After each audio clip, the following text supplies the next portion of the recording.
आपण राज्यावर तरी कशाला बसायचं? अंगाला राख लावली, काव लावला, पत्नी घरी ठेवली आणि आपण नंदीग्रामाच्या ठिकाणी प्रभू रामचंद्राचं भजन करीत बसला. सामान्य भाऊ असेल का? कल्पना करा. काय अधिकारी भाऊ असेल तो. लक्ष्मण नावाचे बंधू. खरं तर वनवास रामाला होता, सीतेला पण नव्हता. पण सीताई साहेबांनी विचार केला, मालकासोबतच सगळ्या गोष्टी गोड असतात, आपण घरी राहून लाडू खाणं चुकीच्या गोष्टी येतात. थांबली. लक्ष्मण सोबत गेले. 14 वर्ष 22 दिवस अन्न नाही, पाणी नाही, काय नाही, झोप नाही, काहीच नाही. या लक्ष्मणाच्या पत्नीने विचार केला, आपले मालक मोठ्या भावाच्या सेवेकरता गेलेत, आपणही तोपर्यंत घरी लाडू खायचे नाही. नुसती भिंतीला हात देऊन 14 वर्ष 27 दिवस उभी राहिली. पुढे येण्यासाठी 1-2 दिवस लागलेले. 14 वर्ष 27 दिवस खांबाला हात टेकून देऊन राहिली. काय अधिकारी असेल? कल्पना करा. आणि असे पुत्र असताना राजा दशरथ जात असताना एकने राजा दशरथ जात राहिले. त्यांचा अंत्यविधी झाला. अंत्यविधी झाल्याच्या नंतर अस्थि संचयाचा कार्यक्रम असतो. आपण ज्याला राख सावडणं म्हणतात, राख भरणं म्हणतो, राखेचा कार्यक्रम म्हणतो. त्या राखेचा कार्यक्रम झाला. जिकडे तिकडे ज्या ज्या गंगेमध्ये शरयूचं नावाचं गंगा होती, तीर होतं, त्या तीरेवर त्या राखेचा कार्यक्रम आटपला. पण कौशल्य आईसाहेब विद्वान होत्या, चतुर होत्या. राजा दशरथाला 703 पत्न्या. पूर्वीच्या काळात ठराविक लोकांना बायका भरपूर होत्या. हो. 12 शते गोपीचंदा, 18 शते गोपीचंदा, 12 शते जनका, 7 शते 3 दशरथा, 80 सहस्र लंकेशा. 2-2, 3-3 करणाऱ्यांची काय सांगायची कथा. 80,000 रावणाला, 703 दशरथ राजाला, 1800 बायका गोपीचंदाला, 1200 बायका जनकाला. आणि सगळ्यात मोठा एक आकडा होता, भागवतात वर्णन आलं, कोटी भार्या. हो, 1 कोटी बायका होत्या एक जणाला. चित्रकेतूला, चित्रकेतू कोटी भार्या, 1 कोटी बायका चित्रकेतूला. 703 पत्न्यापैकी एक 7वी सद्विद्या आणि अविद्या. 700 बायका बाजूला सोडा, कारण सगळ्यांचं सांगणं शक्य नाही. 2 तासात किती गाव थानायचं? तिघींचं ऐका. तुम्ही म्हणता तुला मागच्या 700चे बाई येतच नसेल असं समजा. पान बोलून महिना सांगतो का नाही तर पुन्हा पुस्तक हातात घेऊ देऊ नका. आणि नाही सांगता आले तर तुमचे बाग मरेपर्यंत खुरपीन. पण तिघींचं ऐका. सगळ्याचं ऐकल्यावर रिॲक्शन येत असते. कारण किती जरी शहाणा डॉक्टर असेल तर एखाद्या गोळ्या खा म्हणतच नाही. एक सकाळी खा, एक दुपारी खा, एक संध्याकाळी खा. नाना असो, एखाद्या खाल्ल्यावर रिॲक्शन येईन ना. आणि सगळ्या ऐकल्यावर तुमच्या वरून जाईन ना, विठाला विठाला.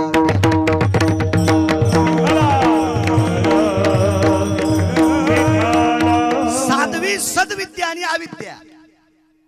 7वी कौशल्या, सद्विद्या सुमित्रा, आणि अविद्या ती दिसायला सुंदर होती म्हणून दशरथ राजाने केली. काही काही माणसं रुपाव बायका करतात का त्याचं इचकत. बाई ही गुणावर केली पाहिजे पत्नी, रुपाव नाही. पत्नी ही गुणावर केली पाहिजे, गुणावर, रुपाव नाही. आपल्या देशामध्ये देखाव्याला आणि रूपाला किंमतच नाही, गुणाला किंमत आहे. हे मंडप दिसायला खास आहेत, पण ऊन कसं टाकतात खाली, गाळून गाळून टाकतात. पहिले मंडप ते शामियानी होते ना, ते बिलकुल बिलकुल ऊन टाकत. आता कालाय तसमे ना, हे दिसायला इतकं गोड आहे, पण दुपारी 1 वाजता चैत्राच्या महिन्यात याच्या खाली बसा, उन्हात बसलेलं परवडं इतकं घाम काढते आतून, सगळे भोकाड मोकळे करते अंगाचे सगळे. असा गोड मंडप असतो. हे दिसायला खास, असायला काय नाही. आपल्याकडे दिसायला किंमत नाही, असायला किंमत आहे. बाग 50 एकर आहे दिसायला. द्राक्षे किती झाले म्हणले? 1.5 किलो. कशाला पाणी घालायला सुमळ्या? सांगायला 50 एकर बाग आहे. किंमत आहे याला. उत्पन्न किती झालं? नदीचं पात्र 1 किलोमीटर सरून दे, पाणी छापी भिजवायला नाही. छापी ना तुम्हाला नसेल कळत, तुम्ही गांजा वळडत नाहीत, तुम्हाला काय कळलं? ते चिलमीच्या खालून जी छापी लावतात का त्या धुडक्याला छापी म्हणते. छापी तितकं भिजायला सुद्धा पाणी नाही यांना. आणि नदीचं पात्र 1 किलोमीटर रुंद. काय करायचं? नदी नीर बिना तरु फल बिना, धेनु शीर बिना. शपक पुरा आहे. नदीला पाणी पाहिजे, त्याच्याशिवाय किंमत नाही. गाईला दूध पाहिजे, त्याच्याशिवाय किंमत नाही. झाडाला फळ पाहिजे त्याच्याशिवाय किंमत नाही. तरू फल बिना कर्तव्याला किंमत आहे. बाई दिसायला किती सुंदर दिसते त्याच्यापेक्षा मालकाला किती जीव लावती हा महत्वाचा भाग आहे. एक जण म्हणला, महाराज तालुक्यात आपल्या मंडळीसारखी सुंदर कोणीच नाही. म्हणलं फायदा काय नाही, पण मी तिच्या साडीच्या इस्त्री करतोय. अरे मामुल्या, तालुक्यात नंबर 1 ची सुंदर आणि तू तिच्या साडीची इस्त्री करतोय. रे सोमळ्या, तो पैठणच्या तळ्यात उडी टाकायला पाहिजे होती. विठाला विठाला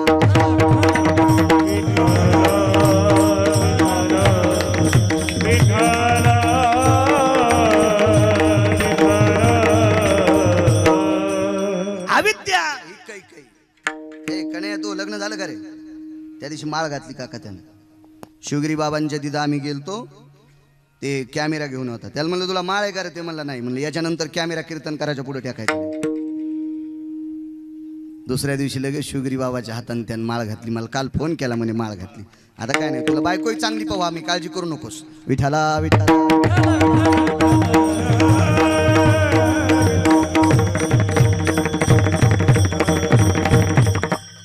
वैराग्य संपन्न महात्म्याच्या हाताने माळ घातलीस. पुन्हा ज्या महात्म्याला प्राप्त झाणारा पैसा समाजाच्या सेवेकरता वापरणारा महात्मा सद्गुरू शिवगिरी बाबा. छान छान. लग्नाला गेले राजा दशरथ एक जणाच्या, आणि त्या लग्नात गेल्यावर एक नवरीच्या संग ज्या पुरी फिरतात त्याला तुमच्याकडे काय म्हणतात? कलवऱ्या. ती करोली नाना सुंदर दिसली आणि दशरथ राजानं तिच्या वडिलाला मागणी घातली, ही मला पत्नी असा. तिच्या बापाला वाटलं वा वा, अयोध्येचा राजा आपल्या जावाई व्हायला, देऊन टाकली. खरं तर दशरथ राजानं तिच्यासोबत लग्न करायला नव्हतं पाहिजे. कारण कैकई इतक्या नालायक बाईच्या पोटी जन्माला आलती की तिच्यासारखी नालायक जगातही बाई नव्हती. विठाला विठाला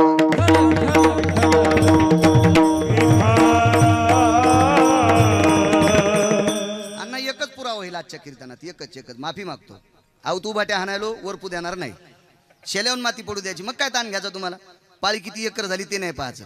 कुठं गवत राहिलं का ते फक्त सांगायचं. एकच पुरावा आजच्या कीर्तनात. लग्न झालं. ती बाई इतकी चित्र होती. त्या बाईच्या मालकाला प्राण्याची भाषा कळत होती. दशरथ राजाची धर्मपत्नी कैकेयी हलकट होती. का हलकट? आईचा दुर्गुण तिच्यावर पडला. तुम्ही अजून मी लक्षात घ्या, स्त्री जर चांगली वागली तर 2 घराचा झेंडा लावती. बापाकडचं नाव वाढतंय, सासऱ्याकडचं नाव वाढतंय. तिनं जर वाईट वागली तर इकडचं नवऱ्याकडचं तर नाव जातंय, पण तिकडचे म्हणते हेच तुझ्या मायबापान शिकिल तर का? दोन्हीकडचं नाव जातंय. अश्वपती नावाच्या राजाची मुलगी. अश्वपती 5-6 आहेत बरं का पुराणात नाना. हो, दुसरा एक अश्वपती वेगळे राजे आहेत. ते सावित्रीचे पती आहेत. अश्वपती, ती सावित्री सुद्धा अधिकारी, यमाच्या दाढातून आपले पती वापस आणले होते. या अश्वपती राजाला प्राण्याची भाषा कळायची. एके दिवशी अश्वपती राजा जेवायला बसला. जेवत असताना त्याच्या ताटात एक मुंगी आली. त्या मुंगीनं भाताचा कण घेतला, मुंगी निघून गेली. मुंगीच्या तोंडात कण किती मोठा असेल भाताचा. समोरून तिला एक मुंगी भेटली. कुठून आली म्हणे? काय नाही, काही अंतरावर अश्वपती राजा जेवत आहेत, त्यांच्या ताटातला भाताचा कण आणला. समोरून येणारी मुंगी म्हणली, पांचेटीस तुला लाज वाटते का ग? एवढा मोठा राजा जेवतो, राजा जेवता जेवता त्याच्या ताटात घुसलीस. तुला काय अक्कल आहे का नाही? राजाचं जेवण झाल्याच्या नंतर पात्रातला घास कण घ्यायचा असतात. तू काय येडेपणा केलास? एक मुंगी आपल्यावर किती प्रेम करते याच्याकरता राजा हसला. पण वाढायला बायको होती. ती म्हणली तुम्ही कस काय हसलात? म्हणे उगच हसलो. उगत म्हणजे कस काय हसलात? ते म्हणला सहजच हसलो. सहज म्हणजे कस काय हसलात? याचा सिद्धांत वेगळा आहे ना.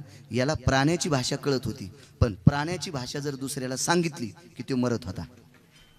बायको म्हणली तुम्ही कशा करता हसलात सांगा, नाही तुम्ही जीवच देते. याला वाटलं हिनं जीव द्यायला आपल्याला एरडायला जावं लागेल. मग ते म्हणला एक लक्षात घे, मी कशा करता हसलो हे सांगतो, पण याचा परिणाम तुला काय माहिती आहे? काय परिणाम आहे? मी कशा करता हसलो हे तुला सांगितलं की मी मरणार. ती म्हणली 50 बाऱ्या मारा पण सांगा. किती हुशार बायको असेल कल्पना करा. मी हलकट म्हणलो ते खोटं होतं माझं? अश्वपती राजा नाव होतं त्याचं, अश्वपती. आणि मुंग्याची वाणी सांगितल्याबरोबर राजाने मान खाली टाकून दिली. आणि तशा मालकाचा जीव घेणारी बाई आणि तिच्या पोटी जन्माला आली कैकेयी. म्हणून तर 14 वर्ष 22 दिवस प्रभू रामचंद्राला बिना चपलाचं फिरलो. इतकी नालायक कैकेयी होती. विठाला विठाला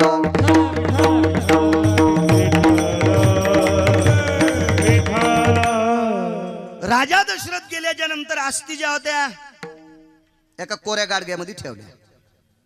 गाडग धर्मशास्त्रामध्ये बऱ्याच ठिकाणी त्याची वर्णी आली. गाडग्याला किंमत आहे. 14 ठिकाणी गाडगं लागतं. याच्यातला कोणी नाही म्हणला तरी लागतं, मान्यच करावं लागतं. 14 ठिकाणी गाडगं लागते. मंदिराला जर कळस बसवायचा असेल, आता कुठं कुठं मिळत नसेल किंवा तितकं तोंड पुरत नसेल किंवा तितकी विद्वत्ता नसेल, हा भाग सोडून द्या. पण कळसाच्या पूजेला 81 बोळके लागत असतात मातीचे. त्याच्यामध्ये पाणी आणावं लागते. आपल्या परिसरातल्या जेवढ्या पवित्र गंगा आहेत किंवा सापडलं तर समुद्राचं सुद्धा पाणी लागतंय. हत्तीच्या पायाखालची माती सुद्धा लागते. कलशास्तितो जय जलनानाम येतो कलश भवस्थितम तेजोकारायाम. नाही, आता हे माग म्हणत होतो, आता काय करायचं कीर्तनात. 2-4 वर्ष हेच काम केलं मी, आता करीत नाही ते. त्याच्यासाठी सुद्धा कलश लागते. दुसरी गोष्ट, आपल्या संस्कृतीमध्ये लग्न होत असताना त्या एका गाडग्यामध्ये एक हळकून टाकीत असते, एक सुपारी टाकीत असते, त्याच्यावरून कपडा बांधित असते आणि मग कानात असं वाजित येत. गोत्रस्य मिलनो गोत्रे भवा द्वंद्वाम गोत्रे शुभयनाम गोत्र विभूषितांस्तता सभिन्न भिन्न कुलानाम कुलमस्तिक्षति जायते नैवम गांजा कसम लिखितम. म्हणून ते गाडगं कानात वाज 2दा. बाकीच्या 14 पैकी 2दा सांगितलं. आता एकदाच सांगतो. जगातला किती जरी श्रीमंत मेला तर सोन्याच्या गुंडीत इस्तू नाही, चांदीच्या गुंडीत इस्तू नाही, रुपयाच्या गुंडीत इस्तू नाही, तांब्याच्या गुंडीत इस्तू नाही, जर्मलच्या गुंडीत नाही, पितळाच्या नाही, स्टीलच्या नाही, कोण्यात नाही, फक्त गाडग्यातच. गाडगं तिथे लागतेच. फिरविला घट फोडीला चरणी महावाक्य ध्वनी बोंब झाली. तुकोबारायांचं वाक्य, तो घट फिरवात लागते. ते गाडगं त्याच्यासाठी विसतो. अशा एका गाडग्यामध्ये अस्थी ठेवल्या, त्याला लाल कपड्यांनी बांधलं आणि ते गाडगं घरामध्ये, देवघरामध्ये एक हलकडी होती अशी कडी, त्या कडीला ते मडकं अडकवलं. भगवान प्रभू रामचंद्र राजा रावणाला मारलं आणि परत आले. शरीराची वही माती सांगतो अण्णा. घरी परत आल्याच्या नंतर आईचं दर्शन घेतलं. धर्मसिद्धांत असा सांगतो, भगवान प्रभू रामचंद्रांनी पहिलं दर्शन अयोध्येत आल्याच्या नंतर कैकेयीचं घेतलं. खरं तर कैकेयीचा राग यायला पाहिजे होता, पण प्रभू रामचंद्राला मारुतीरायाने विचारलं, भगवान तुम्ही कैकेयी मातेचं दर्शन घेतलं? तर प्रभू रामचंद्राने विचारलं, हनुमंता तुला मळमळ होते का? नाही म्हणजे मला काय मळमळ होत नाही, पण फक्त मी विचारायलो तुम्हाला जन्म दिला त्या आईचं न घेता कैकेयीचं का घेतलं? तर प्रभू रामचंद्रानं सांगितलं, कैकेयीनं वनवासाला पाठिलं म्हणून साधू लोकांचं दर्शन झालं. लक्षावधी साधू लोकांचं दर्शन कैकेयीच्या उपकाराकरता झालंय, म्हणून तिच्या उपकारातून उत्तीर्ण होऊ शकत नाही, म्हणून मी कैकेयीचं दर्शन घेतोय. सुमित्रा मातेचं घेतलं, मग कौशल्य मातेचं दर्शन घेतलं. दिनचर्या रोजची राज्याची चालू झाली. एके दिवशी भगवान परमात्मा कुठेतरी बाहेर गावी जायचे होते. तेवढ्या तात्काळ उठले, सगळं आटपलं आणि सीतेला विचारलं, सीते जी आईसाहेब कुठे आहेत? आई म्हणायची प्रभू रामचंद्र. कल्पना करा, विश्व ज्याच्या ताब्यात आहे त्याला जगाचा बाप म्हणतात, तरीच पण तो आईला आई म्हणत होता. मला असं वाटतंय, ज्या माऊलीने आपल्याला जन्म घातलाय तिला आई म्हणलं पाहिजे. काही माणसं महाराजाच्या पाया पडतील पण मायबापाच्या पडत नाही. नंबर 1 चालकट. जो आई वडिलाच्या पाया पडतो, जो मायबापाला मानतो का, त्याला पंढरपुरातल्या मालकाच्या सुद्धा पाया पडायची गरज नाही. अण्णा खोटं बोलले हे तर जगात पोहोचायले ना, युट्यूब जगात टाकायला लागले. लोक हनतेन बाळू महाराजाला म्हणते, नालायक झालास का काय तू? मायबापे केवळ काशी तेने न जावे तीर्थाशी सकल तीर्थाची अधुरे जे का जाण माता पितरी. सर्वात मोठं दैवत आपले आई वडील, त्याच्यापेक्षा जगात दैवतच नाही कुठलं. पण आई वडिलाला मानल्याच्या नंतर पंढरपुरातला मालक इतका प्रसन्न होतो त्यानं वैकुंठ सोडलं आणि मायबापाला मानणाऱ्याच्या मागे उभं राहून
लोकांच्या सानिध्यात पुंडलिकरायाच्या पाठीमागे कायमस्वरूपी योगी 28 विटेवर उभा, वामांगी रखुमाई दिशे दिवे शोभा भिरकावेली विट.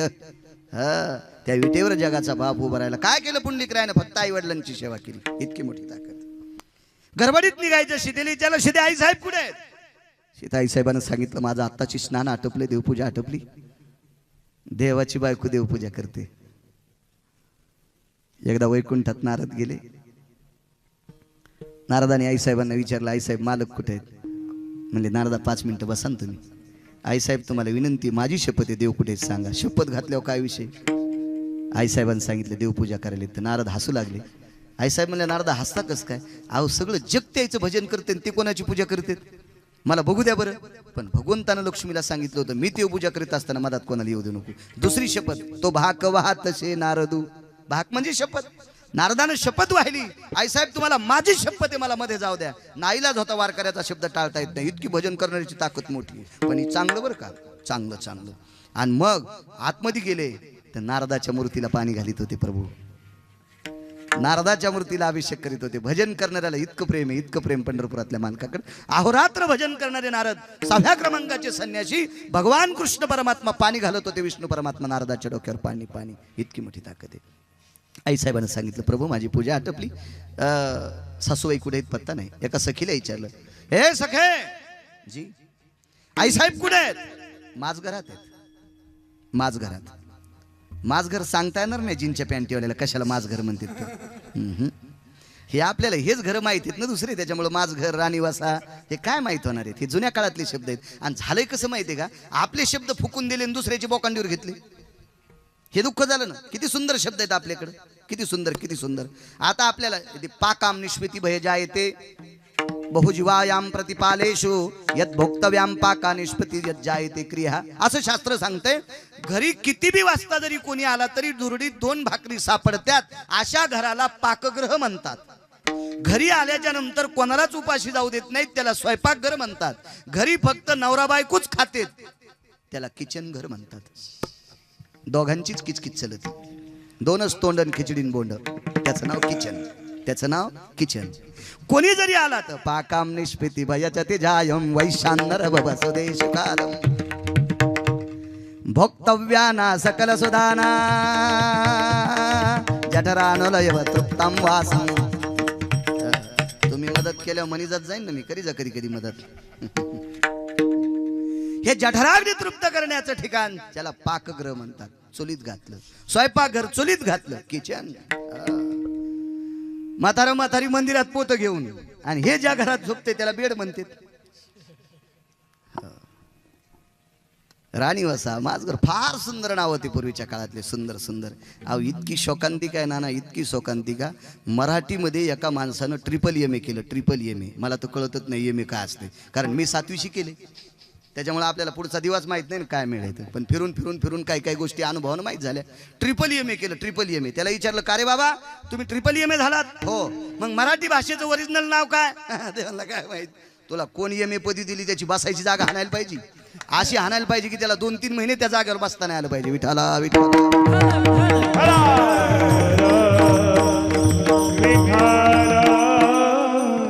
माणसानं निश्चित दुसऱ्याच्या रानात नांगर हाणावा, त्याबद्दल दुमत नाही. पण आधी आपलं नांगरावं, आधी आपलं नांगरावं, मग शेजाऱ्याची तर ट्रॅक्टर पाठवा. आपलं तसंच बंजाड्याला ठेवलं. म्हणले मी तर सकारामता त्याचं नांगरायलो. मरते ना तू एकीडे येड्या, आधी घरचं नांगर ना आणि मग तिकडे जाय. तर आपलं परिपूर्ण पाठ असावं आणि मग दुसऱ्याचा अभ्यास करावा. आपलं परिपूर्ण पाठ असावं मग दुसऱ्या. बाकीचे धर्म काही वाईट सांगतात असा विषय नाही, पण आधी आपल्या धर्माचं अनुकरण करायचं, मग दुसऱ्या धर्मात काय चाललंय ते बघायचं. आपला मेळच नाही, गोदडं पांघरून झोपला आपल्या टायमाला आणि दुसऱ्याचं शास्त्र घेऊन वाचायला, किती मूर्खपणाचा टोक आहे. सखे आई साहेब कुठे आहेत? माझ घरामध्ये. भगवान माझ घरात गेले, तिथं पाहिलं आई साहेब. आता आई साहेब देवघरात येतात. दुरून भगवान प्रभू रामचंद्रानं आईला पाहिलं. ती आई एका त्या कलशाला नमस्कार करत होती. वरी टांगलेलं मातीचं गाडगं होतं, त्याला लाल कपडा बांधलेला होता आणि त्याला त्या गाडग्यामध्ये राजा दशरथाच्या अस्थी होत्या. राखुंड होतं, राखुंड. शरीराची वय माती. हा भंग आहे आपला. कौशल्या मातेनं नमस्कार केला, पण कौशल्या माता नमस्कार करत असताना त्या मडक्याला नमस्कार केला की तिचे डोळे पाण्यानं डबडबायचे. पण पाठीमाग पावलाची चाहूल लागली. आपल्या मागून कोणीतरी येते. तात्काळ पांघरता पदर घेतला आणि डोळे पुसले. मागे पाहिले तर रामचंद्र. राम आलात? जी आई साहेब, जी जी जी. आई दर्शन घ्यायचे, घ्या. कौशल्या मातेचं दर्शन घेतलं. वेळ फार गडबड होती प्रभू रामचंद्राच्या पाठीमागं, वेळ नव्हता. तरी पण तितक्या वेळात प्रभू रामचंद्राने आईला विचारलं, आई ग एक विचारू तुला, ते वरी बांधलेल्या त्या गाठोड्यात काय तू त्याचं दर्शन घेतलंस? मी बघत होतो, तू 5 मिनिटं त्याला नमस्कार करत होती, काय त्याच्यामध्ये? असू दे रामा, तुला गडबड आहे माय, तू जाय. नाही आई एक सांग ना मला, सांग ना ग आई, आई सांग ना ग, काय त्याच्यामध्ये काय? असं उकसाबुकसाच्या नंतर कौशल्यचं अंतकरण डबडबलं आणि कंठ दाटून आला, रामा ज्याच्यापासून तू जन्माला आलास, ज्याच्यापासून तू जन्माला आलास त्या पित्याच्या अस्थी याच्यात ठेवलेल्या आहेत, राजा दशरथाच्या. ठीक आहे आई साहेब, काय हरकत नाही. दौरा कॅन्सल केला. महर्षी वशिष्ठांचे पाय धरले.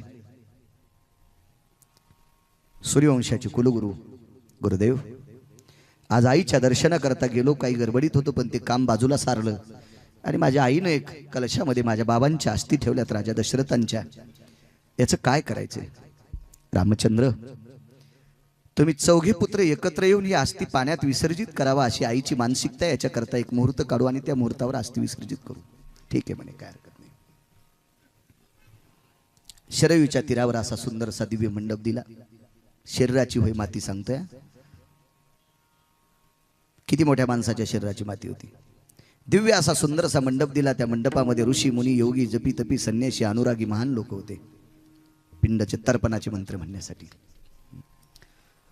काही माणसं नुसतं तर्पण करतात. तर्पण कसं असतं माहिती आहे का? पिंड करायचे नाही, काय नाही. दक्षिणेकडे तोंड करायचं आणि तर्पण करायचं. विधियाम विधी निषदो भय जायतो कृतुनायाम यज्जायतो पिंडोलक पिंडो वैशान्नरोस्तते वचः पितृलोकोर सुखिर शांतिर भो जायते यत् कुटुंब्या सर्व स्थितानाम शांतिर प्रणउच्यते. हे असे सुंदरसे हे तर्पण विधी असा तिकडे तोंड दक्षिणेकडे तोंड करून करायचं. आता इथं कोणती दक्षिणे मला काही कळणार नाही, पण ते तसं बसत असते. आणि मग एरी जर पिंड करायचे असतील तर पिंड कोणते, गव्हाचे पिंड, कणकीचे पिंड किती, तांदळाचे पिंड किती, असं त्याच्या पाठीमागे शास्त्र आहे. लाल कपडे किती घ्यायचे, त्याचे किती हिरवायचे, कागश्राद्ध कसं, हिरण्य श्राद्ध कसं, शंख श्राद्ध कसं, त्याचे नाना प्रकारची विधी असतात.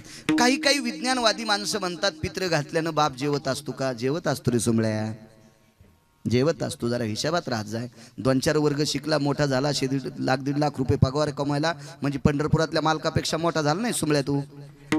माणूस किती जरी मोठा झाला तर देवापेक्षा नाना मोठा कसा होईल माणूस? होऊ शकत नाही.